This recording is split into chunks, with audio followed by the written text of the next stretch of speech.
Audio 3। पुस्तक सचित्र बाल कथाएं, विवेक का आश्रय। लेखक वेदमूर्ति तपोनिष्ठ श्री राम शर्मा आचार्य। बाल कथा 19। विवेकशील नचिकेता।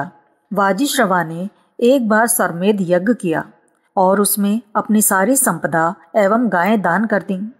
गायों में कुछ वृद्ध, अपंग और निकम्मी भी थीं। उन्हें ले जाने वाले को उल्टी कठिनाई उठानी पड़ती थी। बालक नचिकेता यह सब देख रहा था।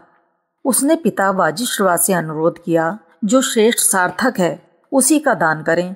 वाजिश्रवा क्रुद्ध होकर बोले, तुम ही सार्थक हो, तुम्हें मैं यमराज को दान करता हूँ। पिता ने पुत्र नचिकेता को यमराज को दान में दे दिया। यमराज के यहाँ रहकर अध्ययन द्वारा नचिकेता ने अपना ज्ञान और भी आगे बढ़ाया। वे गुरुकुल में समर्पित भाव से रहे और पंचाग्नि विद्या में कुशलता प्राप्त करके ही लौटे। बाल कथा 20। सिपाही की ड्यूटी क्यों। बात उन दिनों की है जब रूस में जार अलेक्जेंडर का शासन था।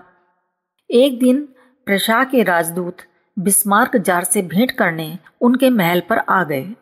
बिस्मार्क जहाँ बैठे थे उसके ठीक सामने खिड़की पड़ती थी, जिससे बहुत पीछे तक का बाहरी दृश्य भी वहां से अच्छी तरह दिखाई दे रहा था। बिस्मार्क ने देखा कि बहुत देर से एक राइफलधारी संतरी मैदान में खड़ा है, जबकि रक्षा करने जैसी कोई भी वस्तु वहां नहीं है। शांति काल था, इसलिए सैनिक गश्त जैसी कोई बात भी नहीं थी। बड़ी देर हो गई, तब बिस्मार्क ने जार से पूछा, यह संतरी क्यों खड़ा है। जार को स्वयं भी पता नहीं था कि संतरी वहां किस बात का पहरा दे रहा है। जार ने अपने अंगरक्षक सेनाधिकारी को बुलाया और पूछा, यह संतरी इस पीछे के मैदान में किस लिए नियुक्त किया जाता है। सेनाधिकारी ने बताया, सरकार, यह बहुत दिनों से ही यहाँ खड़ा होता चला आ रहा है। जार ने थोड़ा कड़े स्वर में पूछा, यह तो मैं भी देख रहा हूँ। मेरा प्रश्न यह है, किस लिए खड़ा होता है। जाओ और पता लगाकर पूरी बात मालूम करो। सेनाधिकारी को कई दिन तो यह पता लगाने में ही लग गए। एक दिन सारी स्थिति का पता कर वह पुनः जार के सम्मुख उपस्थित हुआ और बताया, पुराने सरकारी कागजात देखने से पता चला है कि 80 वर्ष पहले महारानी कैथरीन के आदेश से एक संतरी वहां खड़ा किया गया था। बात यह थी कि एक दिन जब वह घूमने निकली तब इस मैदान में बर्फ जमा थी। सारे मैदान में एक ही फूल का पौधा था और फूल की सुरक्षा के लिए तत्काल वहां एक संतरी खड़ा करने का आदेश दिया और इस तरह वहां यह परंपरा ही चल पड़ी जो आज तक निभाई जा रही है। जो प्रथा या परंपरा आज बेकार है उसे छोड़ देना चाहिए। बाल कथा 21। ईश्वर दर्शन कैसे। एक युवक किसी संत के पास जाया करता था और रोज ही उनसे ईश्वर दर्शन का उपाय पूछा करता था। महात्मा जी कभी अवसर आने पर बताने की बात कहकर उसे टाल दिया करते थे। एक दिन युवक ने बहुत खुशामद की तो महात्मा जी ने पहाड़ की चोटी की ओर इशारा करते हुए कहा, तुम वहां तक मेरे साथ 6 पत्थर सिर पर रखकर चल सको तो वहां पहुंचकर मैं तुम्हें उपाय बता सकता हूँ। युवक तैयार हो गया। संत जी ने 6 पत्थर उसके सिर पर रख दिए और पीछे पीछे चले आने का इशारा करके वे आगे चलने लगे। कुछ ही दूर चला कि युवक हाँफने लगा। उसने महात्मा जी से कहा, भगवान, बोझा बहुत है, इतने भार को लेकर मैं आगे नहीं चल सकता। संत ने एक पत्थर उतार दिया। युवक चलने लगा, पर कुछ दूर जाकर वह फिर लड़खड़ाने लगा। एक पत्थर और उतारना पड़ा। यही क्रम आगे भी चला। कुछ दूर चलने पर वह थक गया और संत जी को एक पत्थर और उतारना पड़ा। अंत में सभी पत्थर उतार देने पड़े। तब कहीं वह चोटी तक साथ चल सकने में सफल हो सका। चोटी पर पहुंचकर संत ने कहा, भाई, जिस प्रकार तुम 6 पत्थर सिर पर रखकर चोटी तक पहुंच सकने में समर्थ हुए। चोटी पर पहुंचकर संत ने कहा, भाई, जिस प्रकार तुम 6 पत्थर सिर पर रखकर चोटी तक पहुंच सकने में समर्थ न हुए, उसी प्रकार जीव काम, क्रोध, लोभ, मोह, मद, मत्सर जैसे मन के दोष दुर्गुणों का भार ढोता हुआ ईश्वर दर्शन में सफल नहीं हो सकता। यदि ईश्वर तक पहुंचना हो तो मन के सभी दोष हटाने पड़ेंगे। जिस दिन ये पत्थर हट जाएंगे उस दिन मनुष्य अपने आप आनंदित हो उठेगा। बाल कथा 22। पहले आत्मबल तब वरदान। कुछ व्यक्ति एक वट वृक्ष के नीचे बैठे वार्तालाप कर रहे थे। सभी दुनिया के झंझटों से परेशान होकर भाग आए थे और साधु होने जा रहे थे। तब एक ने कहा, हम सब मिलकर जंगल में रहेंगे और तपस्या करेंगे। लेकिन यह तो सोचो कि जब ईश्वर वरदान मांगने को कहेगा तो मांगोगे क्या? दूसरे ने कहा, अन्न मांगेंगे, उसके बिना जीवित रहना संभव नहीं।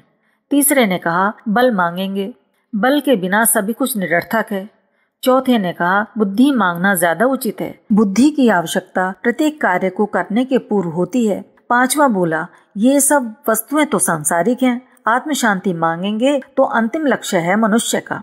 तब पहले व्यक्ति ने कहा, तुम सब मूर्ख हो, क्यों न हम स्वर्ग ही मांग लें, वहां सब चीजें एक साथ मिल जाएंगी। यह सुनकर विशाल वट वृक्ष ठाका लगाता हुआ हंसा और बोला, मेरी बात मानो, तुम लोगों से न तपस्या होगी न उपलब्धियां प्राप्त होंगी, क्योंकि यदि इतना ही मनोबल होता तो संसार से घबरा कर न भागते।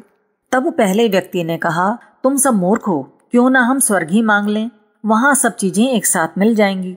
यह सुनकर विशाल वट वृक्ष ठाका लगाता हुआ बोला, मेरी बात मानो, तुम लोगों से न तपस्या होगी न उपलब्धियां प्राप्त होंगी, क्योंकि यदि इतना ही मनोबल होता तो संसार से घबरा कर ना भागते। भगवान के पास जाने के लिए असाधारण आत्मबल चाहिए। पहले उसकी साधना करो, फिर आगे की बात सोचना। बाल कथा 23। कन्फ्यूशियस का आदर्श। चीन के महामानवों में कन्फ्यूशियस का नाम बड़े आदर के साथ लिया जाता है। आरंभ में वे सरकारी मंत्री पद पर थे। किसी बात पर सरकार से अनबन होने के कारण उन्हें वह नौकरी छोड़नी पड़ी। बाद में उन्होंने एक विद्यालय चलाया। उसकी ख्याति दूर दूर तक फैली और राजकुमार तक पढ़ने आने लगे।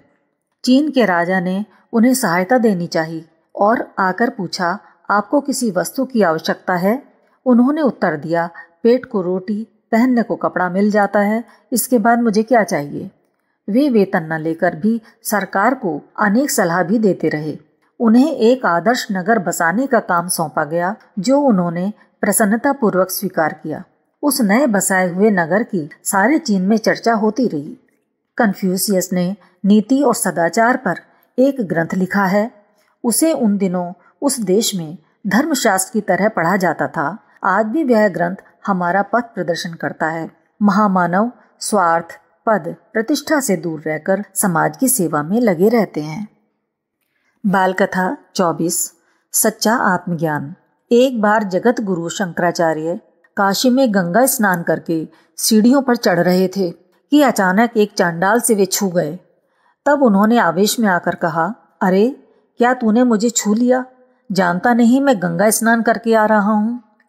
चांडाल ने कहा, महाराज, न मैंने आपको छुआ न आपने मुझे।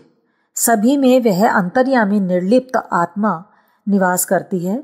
गंगा जल में पड़ा हुआ सूर्य का प्रतिबिंब क्या शराब में पड़े प्रतिबिंब से अलग होता है?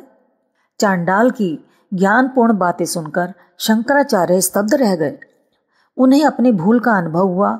उन्होंने चांडाल को गुरु मानकर प्रणाम किया। आज उन्हें सही रूप से आत्मज्ञान हुआ था। उन्होंने तभी से सब में आत्म तत्व के दर्शन किए, बाह्य भेद विभेद भूलकर परमात्म तत्व को जाना। आत्मज्ञान होने पर भेद विभेद नहीं रहते। सूक्ष्म दृष्टि हो जाने पर स्थूल जगत के भेदभाव नहीं रह जाते। वे एक ही समुद्र की लहरों से निर्मित बबूले नजर आते हैं।